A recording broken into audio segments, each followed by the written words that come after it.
The film Mr. Harrigan's Phone is a haunting story set in the small town of Harlow, Maine. Life moves slowly here, and secrets linger in the air. The story centers on Craig, a teenage boy, and Mr. Harrigan, a wealthy elderly man living in a grand old house at the edge of town. Their worlds are completely different, but fate brings them together in a way that changes both their lives. Craig is a thoughtful, quiet boy who lives with his widowed father and often feels out of place at school. Mr. Harrigan is a retired businessman, strict, private, and mysterious. He spends his days reading old books and keeping to himself. The town sees him as a strange figure, but Craig is curious about the old man. The film opens with scenes of Harlow's peaceful streets and the imposing presence of Mr. Harrigan's mansion. The atmosphere is calm, but filled with a sense of something hidden beneath the surface. This setting is the perfect backdrop for a story about friendship, loss, and the unknown. As the story unfolds, we're drawn into the lives of Craig and Mr. Harrigan. Their unlikely friendship becomes the heart of the film. It sets the stage for a tale that mixes the ordinary with the supernatural. Craig first meets Mr. Harrigan when he's hired to read to him a few times a week. Mr. Harrigan's eyesight is failing, but his mind is still sharp. He enjoys hearing stories from classic literature and newspapers. Craig, eager to earn some extra money and curious about the old man, accepts the job. At first, their relationship is formal. Craig is nervous and Mr. Harrigan is distant. But as weeks turn into months, a quiet understanding forms between them. They share a love for books and words. Mr. Harrigan begins to trust Craig, and Craig starts to look forward to their sessions. The old man offers advice, sometimes harsh but always honest. Their friendship grows stronger with each visit. They talk about life, business, and the changes happening in the world. Mr. Harrigan teaches Craig lessons about people and power, while Craig brings a sense of youth and hope into the old man's life. The two find comfort in each other's company, bridging the gap between their ages. In a town where both feel alone, they find a rare connection. Their friendship, simple at first, becomes something much deeper. It's a bond built on respect and shared interests. Outside of Mr. Harrigan's mansion, Craig faces the challenges of being a teenager in a small town. His mother passed away when he was young, so he lives with his father, who tries his best but often seems lost in his own grief. Craig loves his father, but he feels the absence of his mother every day. School is not easy for Craig. He's not popular and struggles to fit in. Some classmates bully him, making him feel even more isolated. He finds comfort in books, music, and his visits to Mr. Harrigan. These visits become a safe space where he can be himself. Craig's life is a mix of loneliness and hope. He dreams of a better future, but is unsure how to reach it. The town of Harlow is small and everyone seems to know everyone else's business. This can be comforting, but it also makes Craig feel trapped. Despite these challenges, Craig tries to stay positive. His relationship with Mr. Harrigan gives him strength and a new perspective. Everything changes when Craig decides to give Mr. Harrigan a gift, a basic smartphone. Craig notices that many people now use smartphones, but Mr. Harrigan does not have one. He thinks it would be helpful for the old man, especially in case of emergency. Craig saves up and buys Mr. Harrigan a phone. At first, Mr. Harrigan is skeptical and uninterested in new technology.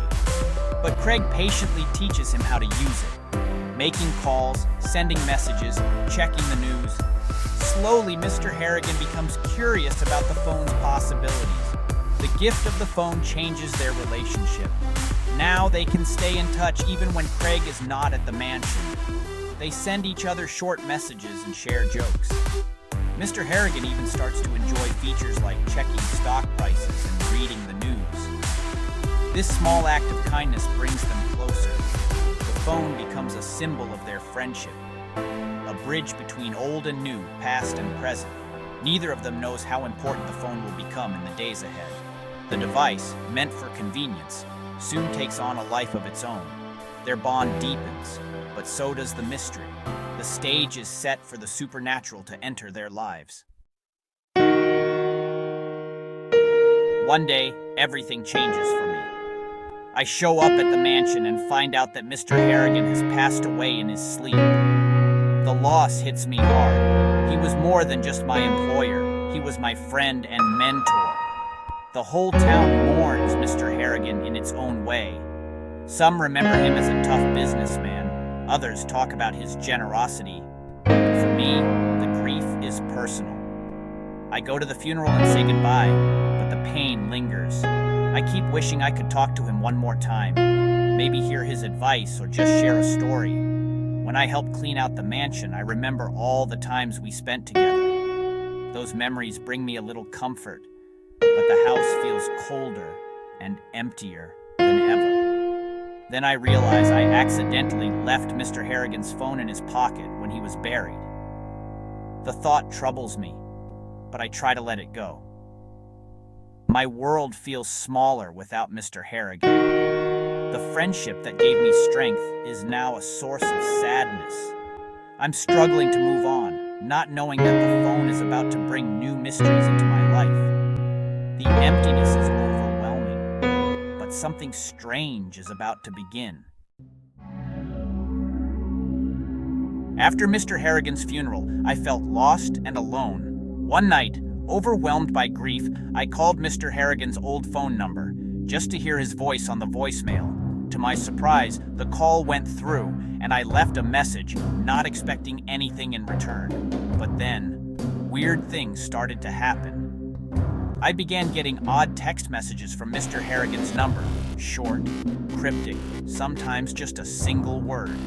At first, I thought it was a technical glitch or a cruel joke, but the messages seemed to know things only Mr. Harrigan would understand. The phone became a strange mix of fear and fascination for me. I wondered if Mr. Harrigan was somehow trying to communicate from beyond the grave. That idea was both comforting and terrifying. I started to question my own sanity.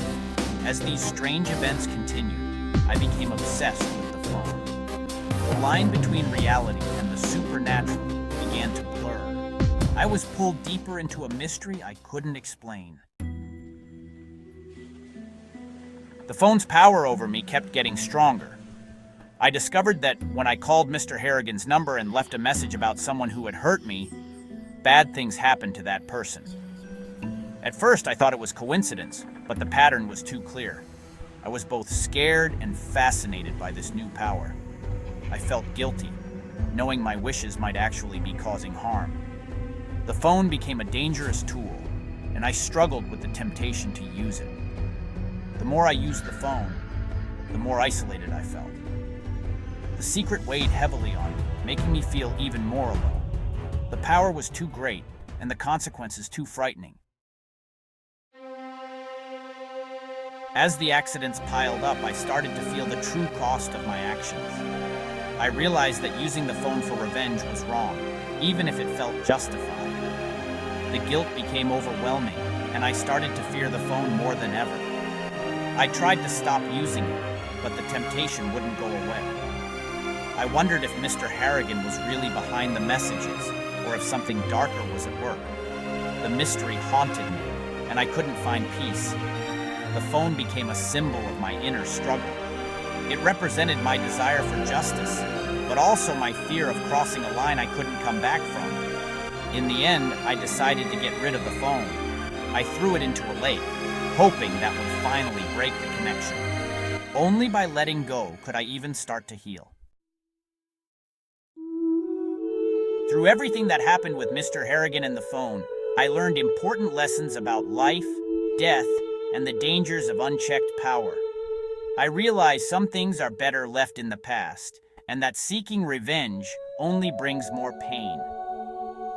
The memories of my friendship with Mr. Harrigan are still with me, but I know I have to move forward. I've grown stronger and wiser. I learned how to face my problems without relying on anything supernatural.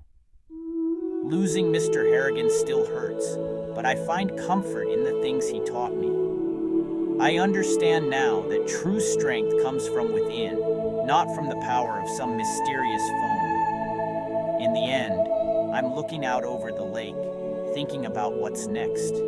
I'm not the lonely boy I used to be. Everything that happened has changed me, made me more mature and thoughtful. I carry Mr. Harrigan's lessons with me, ready to face whatever comes next. Even in a world full of technology, the most important connections are the ones we make with each other.